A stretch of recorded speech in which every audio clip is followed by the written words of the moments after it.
Our guest speaker for today is Moitshepi Macheng, and she is the co-founder and managing director for, I want to say this right, co-founder and managing director of Youth Impact Organization, which is a youth-led movement that has reached over 100,000 young people in 10 countries. Youth Impact's mission is to scale high-impact health and education programs. Moitshepi is the chairperson of the Botswana National Youth Council, a position she has held since 2019. She's also a board member of D-Prize, an organization that provides seed funding to new ventures that distribute proven poverty interventions. Without any further ado, I'm going to hand over to you, Moitshepi. Thank you. Thank you so much, Nabisa, and hello, everyone. Really excited to be speaking with you all today. I had an opportunity to visit one of No Means No worldwide partner in Kenya and to see the program in action. So really wonderful that we are connecting today. And just to share, I think some of the challenges that you are all facing, I think that's across, to all civil societies. And we have, some common factors, when it regards to working, with school management, but also working with the Ministry of Education. That's usually the custodian of schools and children in various countries. So happy to share our experience. I will try and also tailor it according to some of the things that I heard as we were sharing in our group discussions. So Kevin, maybe if you could. All right, so we'll be sharing some insights from Youth Impact, but also focusing it on how we have played a role in working with the government and institutionalizing the program into day-to-day teaching practices. So hopefully these insights will be of use and hopefully we can get some nuggets and discussion at the end. So just to share on who we are as an organization, we were founded to adapt and scale proven interventions, particularly in health and education. We have reached a huge milestone of reaching over 130,000 young people across the world. We have implemented in 11 countries with partners as well as with governments. But also one of the things that we have done as an organization is we anchor our programs to be evidence-based. So we have ran over 25 plus rapid trials in 3 years to see how we can tweak as well as optimize our programs such that they're really, producing the results that we want to see. Another thing which I'll share more on is the agreement that we have entered with the Ministry of Education, which is signing a memorandum of understanding to be able to scale to all schools in the country. So we have a long journey ahead. We have reached, to date, over 30% of all schools in the country. So there's still a long way to go. And some of these, require us, to collaborate more with government, but also to see how we can actually drive, towards full scale in the country. The next slide. This is just a snapshot of our programs in education and health. Our zones plus, focuses on the risk of older partners on young girls. We started this work in 2014. It's mainly, delivered in schools to grade 8 to 10. We initially first started by running a randomized trial, to over 343 schools in Botswana. Working with guidance and counseling teachers, as well as peer educators to be able to evaluate who, was best at delivering this intervention. But we're really excited about it, and it's still continuing in Botswana. And also our second program, which we'll focus on for today, is teaching at the right level. And we'll share more on, but it's an education intervention that has had quite a number of randomized controlled trials, and it shows that it works in improving foundational skills in literacy and numeracy. And that's a program that we'll be able to chat more on. Our third core program is called Connected, which was really developed during the pandemic, when schools were shut down and the country was facing a national lockdown. What we did was quickly collect phone numbers from the students that we worked with and tailored our Teaching at the Right Level program to be able to be delivered over the phone. So using a combination of text messages as well as 20-minute phone calls to still, be in touch with students, but also to share with them maths problems over a phone. So this work has really inspired many countries to be able to continue in with this light. For example, the government of Philippines has taken this on. We are working also with partners in Uganda, in Kenya, in India, and Nepal, and we're really excited to see them, take the work that it worked in Botswana, but also moving more into countries. So that's just a snapshot of our programs, and really excited to dig deep into teaching at the right level. So as I shared, the focus, on this discussion will be on teaching at the right level. We can move on to the next slide. So more, as you know, there's a global learning crisis. But also when you look at what the crisis is emanating from, is that a number of students in class, but learning is very limited. So particularly in Botswana, we can see some of the results there of grade 5 students that nearly half cannot read a story in English. But also when you look at, the need, only 10% of students that are in grade 5 cannot do division, whereas, the curriculum expectation is that they ought to be at division level. So the gist of it is that, students are in class, are taught, the normal syllabus and the curriculum, but a lot of them are falling behind in basic foundational skills. And often at times, we can move to the next slide. And often at times, you can find that, students are grouped by age and grade rather than by abilities. So the core of the teaching at the right level intervention is that the first stage is that we group students according to their learning abilities. And we use a simple, diagnostic 10-minute assessment to be able to do this. And then after, the assessment, we group students according to ability.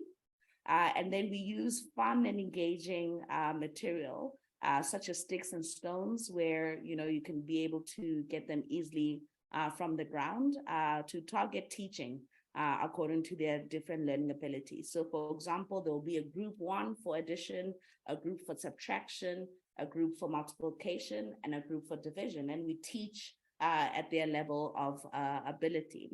So this program was originally, developed by an organization, one of the largest organizations in India, called Pratham, and we adapted it to the Botswana context. And it really is an intervention that has over 6 randomized controlled trials over a period of 15 years. And it's one of the most tested programs in education, but also it's so important, right? Because then you're able to really build the foundation blocks of learning.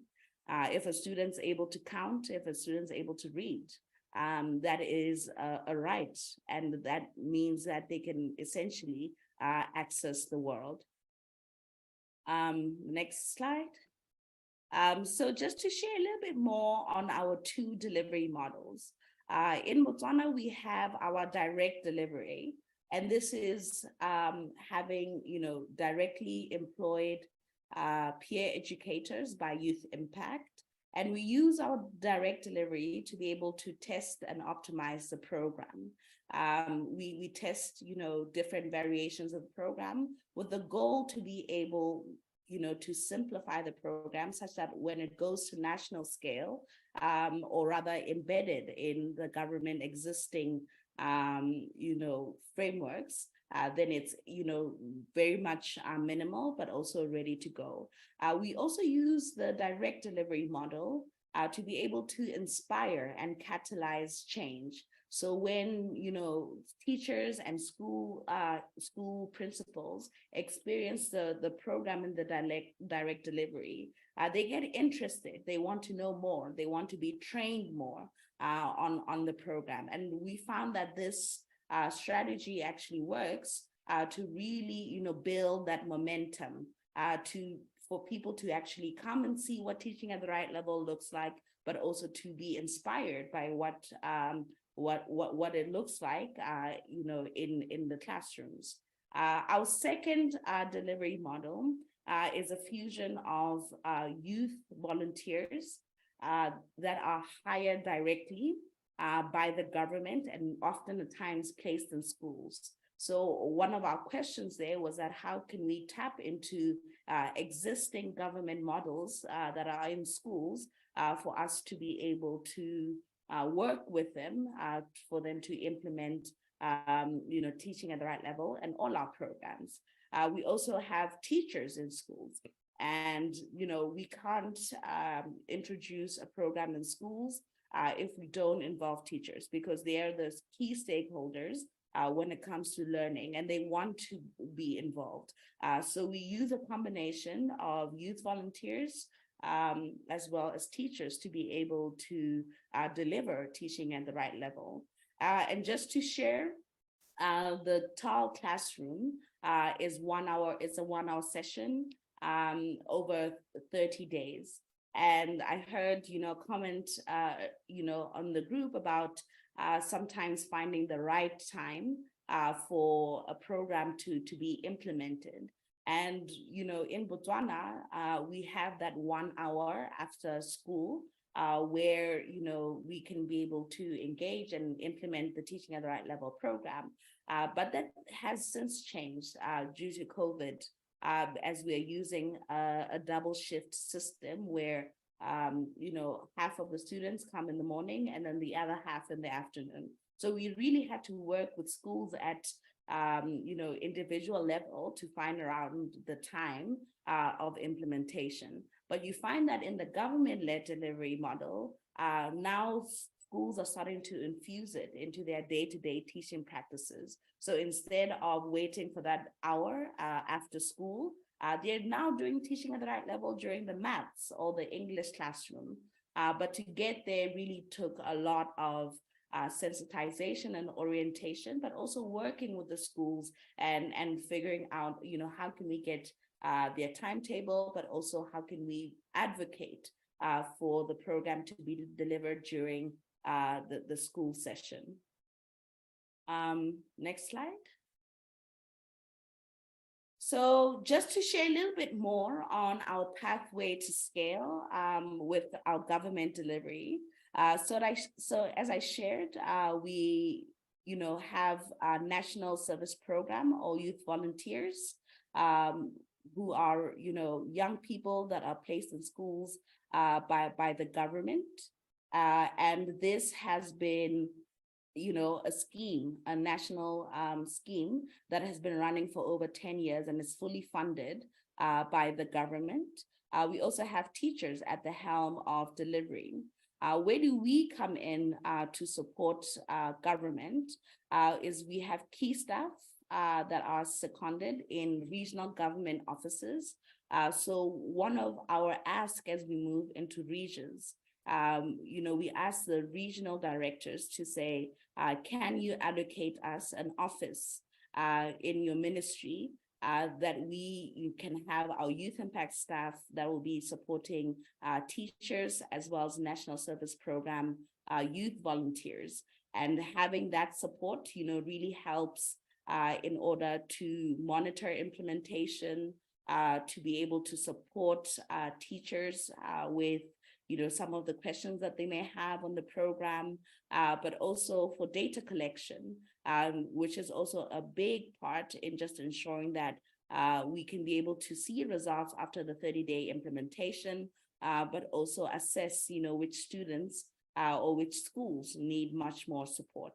We also have, training. We offer training and implementation support through a small, nimble, regionally based team. So we are the ones, for the first initial training and regional level, we will be the one leading the training, but for future trainings, we ask teachers to actually take it over. So that's something that we are working towards, and we're seeing it happening in 2 of the regions that we work with, which is really fantastic.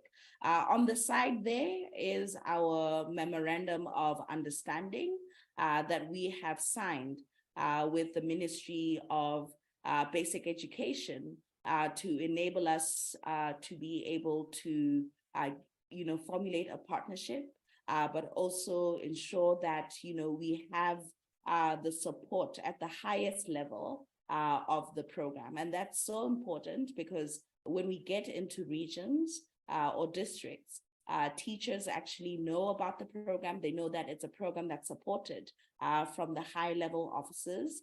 But also one of the key things is that with this MOU, one of the agreements in there is that we have a teaching at the right level committee that meets twice in a year, that will be shaped by school heads as well as teachers, as well as various government staff from the different departments, such as curriculum, such as support services, all are part of this committee so that they are part of the agenda towards scale.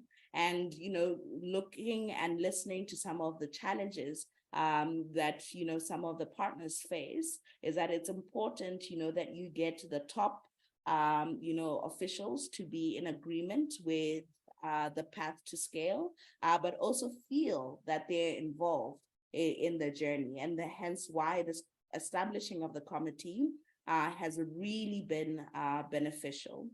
So we'll move on to the next slide.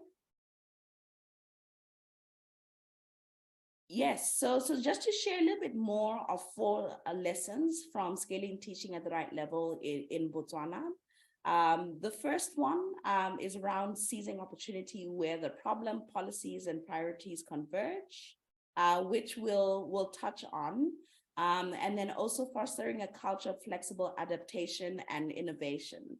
To say that, you're coming into a school or you're coming into a region with a plan, but the co-creation of how you want the program to roll out is so important, but one ought to be able to be flexible in the adaptation and also in the approach, especially working with government. So maybe let's move on to the next slide, and then I'll touch on the rest of the key lessons. So the first big lesson that we learned on scaling teaching at the right level is seizing the opportunity where the problem, policies, and priorities converge. A few key takeaways for us is that we needed to be in a position to seize an opportunity where they arise, which means that we needed to listen to the challenges that each region faces. We also need to ensure that we're not bringing a program that's not aligned to national priorities and policies. So for example, in Botswana, we have an education strategy which talks a lot about remediation and enrichment.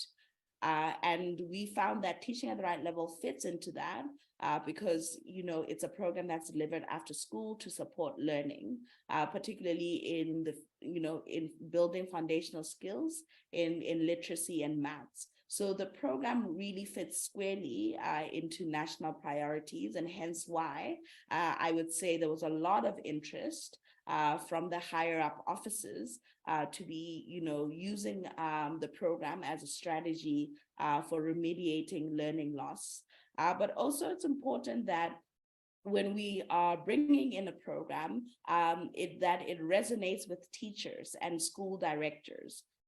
It's important that they understand the program, why it's important, but also, highlighting the problem and how big of it is, but also solving the challenges that schools face. So they really need to be on board and on side with the program at first hand.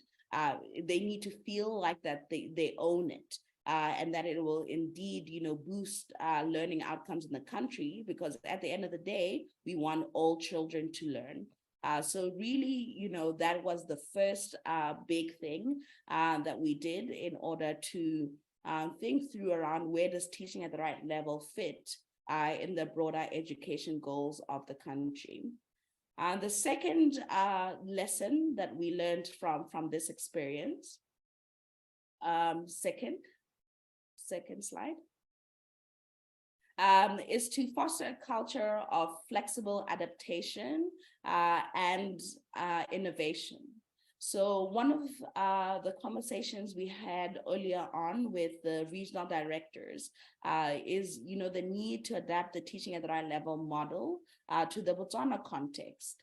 As I said, it was a program that was pioneered in Pratham. We needed to now, adapt it to the Botswana context. For example, how we described, how to do minus or subtraction, or takeout. We needed to find the little bits that will be really adapted to the context of Botswana. But also we started very small in the sense of we started with a focus in numeracy, as when we got into schools, we heard a lot that students are struggling with maths.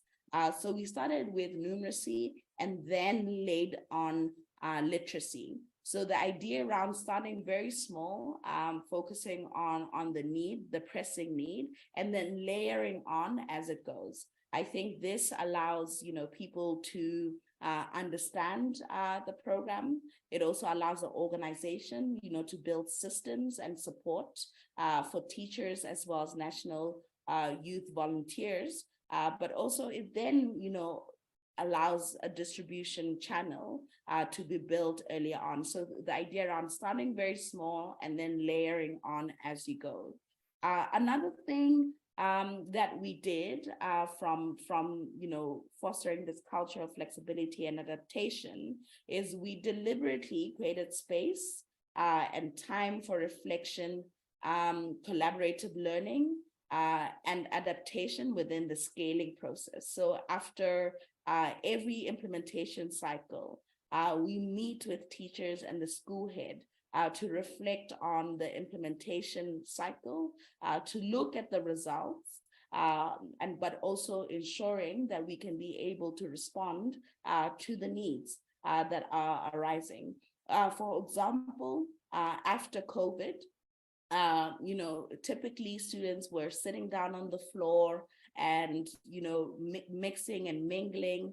But post-COVID, there was a lot of worry that, maybe we shouldn't, still move with the same way in which we delivered. Maybe we should space kids more. Maybe kids should sit at their desks more and not necessarily gather in groups. And we sat with the school management to look at all these, tweaks that were necessary for us to be able to adapt the program responding to the pandemic. And therefore we did.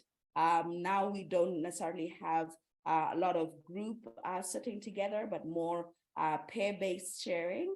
And many other things that we have to think through together with the school management. And that's really important, especially as, we are bringing, the program, to scale in schools. Another key thing is that there's continuous refinement to identify a minimum viable product. So essentially, the Teaching at the Right Level program, we used to train for 2 weeks for over 30 days. But now we realize that even, shortened, training days, for example, just a week, 5 days, can be enough.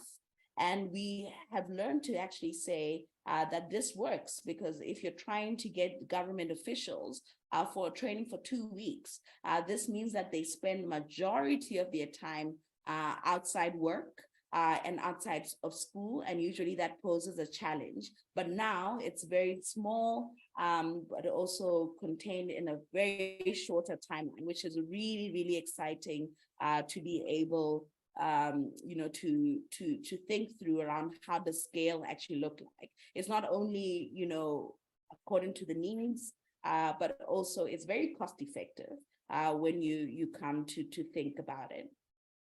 Now we'll move on to the third lesson. And this one is a really big lesson that we learned, I would say, over time. We had to think more about what is the role of headquarters, the Ministry of Education, but also what is the role of district leaders and regional leaders. And we actually found that headquarters can play a role in convening, stakeholders, but also ensure permissions and MOUs are signed. But the regional directors are the key people that we should work with in order to be able to get the program into schools. So we started a lot of our work by pursuing demand-driven scaling with a focus on regional champions. And what do we mean by regional champions? We found that regional champions are the people, or rather the directors, that are excited about the program, that see the program as an answer to change, to the challenges that they're facing in education. And not all of them are always on side and on board, but we work with the ones that would be the ambassadors, that will be the ones seeing the potential of the program at first stage. And this has been so important in our success to scale, because we want to actually show what works, and also show that it actually produces the results that the region wants to see.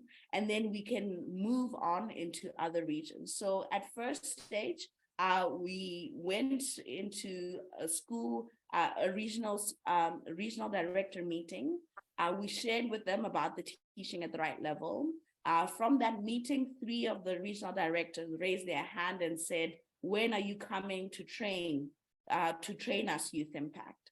And they were so excited about the program. They shared the letters to school heads to invite them for the big training, and we started working with them. I think often at times we, thinking more about where there's a need, but also, which schools would be interested in the program. And you find that sometimes there are challenges, there are blockages, some school heads are not excited about the program, they don't want to offer a slot for us to implement. But I would say start with the folks that really have a deep interest and actually want to see the change happen. I think that really matters a lot, because they too can tell their counterparts about the program.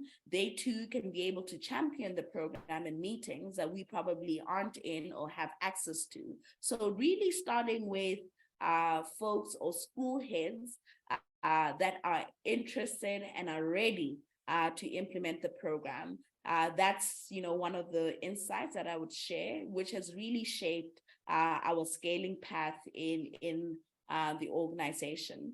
Another fact into this is that we need to cultivate a diverse coalition of champions at all levels. So it's more of a top-down, bottom-up, sideways approach. Everyone needs to know about the No Means No Worldwide program. There's no stakeholder that should be left behind. So for example, if you are working at a school level, from the principal to the head of departments, and even to the gardener and the cleaner, everyone needs to know and be a champion of the program. And that really fosters, a culture of collaboration, but also of interest. So one of the other factors into this point is that building and fostering strong champions is not a once-off activity, but a continuous process of relationship building with diverse groups. So you just don't come in, in the school for a meeting or two, it's continuous. You need to keep sensitization ongoing.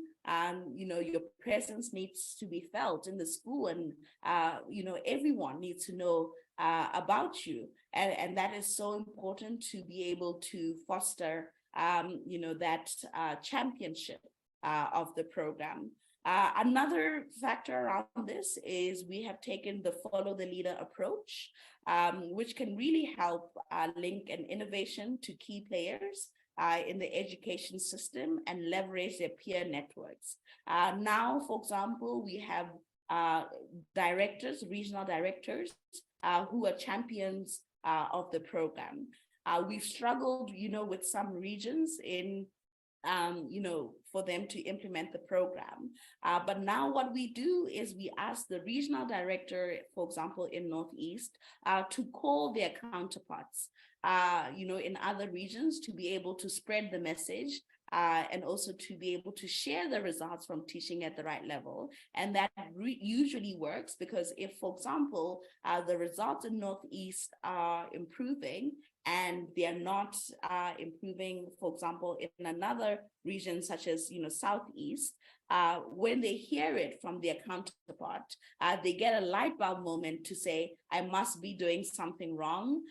Maybe let me give, teaching at the right level a try. And I think that really cultivates that spirit of championship. It's also important, as I said, to cultivate at all levels, because as you know, in government, they usually high, turnover rates. They're always moving, regional directors from one region to the other. Transfers are always happening in government ministries. So it's important that you really look at your broader, stakeholder map to be able to, meet and also speak and also share on the program. It's super important to be able to do this, looking at some of the challenges that are there in various government ministries. Another last point, just on some of the lessons that we've learned, is being able to use tailored and timely data as fuel for scaling impact. When I reflect on, some of the things that we have learned over time is that often at times teachers know that there is a problem and they can be able to identify the students, for example, that are falling behind in maths or English. But now, with using the assessment in the initial stages, and showing numbers, it's so important to be able to see how big of a problem is. When we shared, for example, the results from the initial needs assessment that we did, which highlighted that only 10% of grade 5 students were at division level. It was a shocking moment, not because they didn't understand the program problem, but they understood that there was a huge need, huge need, but also there was a challenge that, was urgent and needs to be addressed. Another way is to leverage international and local data to highlight the problem and tailor the innovation. We started writing a lot of stories about the problem on the local newspaper, speaking about it on TV and radio, and everyone knew, right, that there was a challenge, but also we're not highlighting only the challenge, but also, providing a solution, which really matters. But also one of the things that, has been enjoyed, at school level is that after the 30-day implementation, we sit with the school head as well as teachers to say that after the 30 days, learning has improved by 80 or 60%. And therefore, once they see the results and also once they reflect on how the program has actually changed, the classroom, sessions and also the students' confidence, they're excited, right? Because at the end of the day, teachers want to be able to see results, and everyone in the education system wants to be able to see results. So one of the things that I would also share is leading with data, not only, for the education stakeholders, but also for us as an organization to be able to receive timely data to make decisions on, for example, which schools may need support, but also how can we be able to support teachers and youth volunteers to actually deliver the program. So I think one of the things that's really, really been important is the idea and using data to show the program potential. But also, let me just say, not just numbers, using visible progress and testimonials as data points. So we have teachers on videos that share their testimony on teaching at the right level, that are able to to share their challenges that they faced and also their successes and how they've tailored their program. And we actually have these short, 30-second videos of teachers on video and, sharing testimonies. And we actually share them with teachers in other schools that haven't, implemented teaching at the right level, so that they actually see that it works. But again, my caveat around, using data is you do need to work with schools, one, to find out, which data points, do they resonate well with, but also, what would be the data points that will, for example, figuring out how they collect data, at first hand, but then also working with them to be able to give them data that they too can use. So just, maybe they don't appreciate graphs, maybe they appreciate, seeing a pie chart or even words in, just a Word document. So just figuring, or maybe they even use tables. So just figuring out, how they collect data and whether, how to work with them in ensuring that they can appreciate and be able to use the data that you're collecting from the program. So that's a little bit more on the lessons that we've learned over time. And we can move on to the next slide. Which shares a little bit more of important considerations that we often sometimes forget to talk about, especially working with government. Is the first one is really building trust with school management.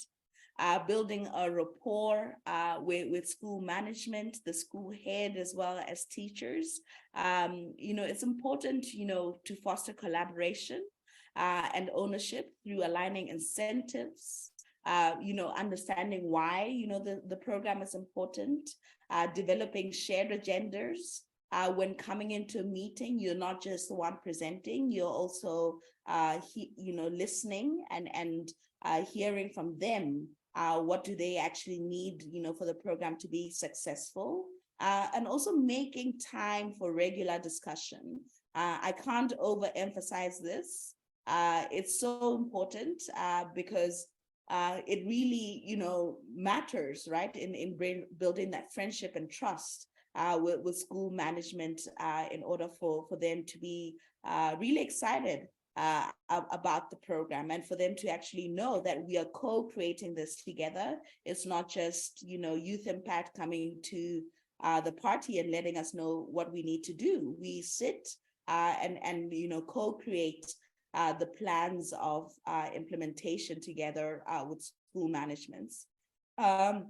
Another one, which I think should all be familiar with you all, is working with schools and school management and government, ministries requires a lot of patience and persistence. A lot of my time is sitting, at the permanent secretary, of the Ministry of Education's office.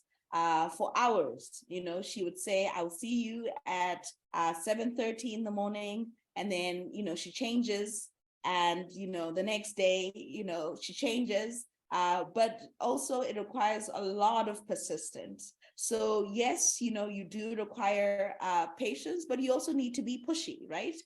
You need to, if, for example, I heard John in our group discussion to say that, they are finding it difficult with entry into schools. But you do need to require, a level of persistence and, pushiness to actually, find that slot. So for example, just sitting with the school management to say, looking at the school calendar, we find that you have 2 slots that you can give us. Is it possible for us to implement on these days? If they say no, you come in the next day and say, we realize that those 2 slots did not work. Can we do a holiday camp?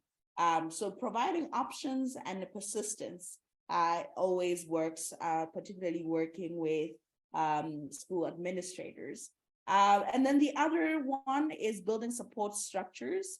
So we actually have set up a team to support school implementation and data collection. So at every region that we have a team that is, really focused on supporting teachers and going into schools almost every other day to check in and to monitor how the implementation is going. I think one of the things that, they had to accept is the more they see us, the more they know we're not going anywhere. So they don't really have a way out. So that has really been important. And then the other one is being flexible. So scaling and working, in schools is not a static process. You need to be flexible on the approach, the strategy, the roles that are necessary, to move towards scales. And, knowing that areas of focus change over time. And therefore, we need to be adaptable and, understanding that shifts and mistakes are expected and essential. So, we are always learning, reflecting, with the schools and pivoting to a new way of working. If, for example, the one that we're using in that implementation cycle wasn't working. So working with schools and with government does require us to be flexible. And that's so important as we think more about embedding and institutionalizing, the program into existing systems. So that said, that is just a few insights on my end. I would be happy to hear questions and thoughts and also your experiences, as well, as I know that we do have a lot of common challenges, but also success points as an organization. Thank you all, and over to you, Nabisa. Thank you, Moitepi. Thank you so much for that wonderful presentation. It's so encouraging to hear what you guys have been doing and how you have managed to scale and work with schools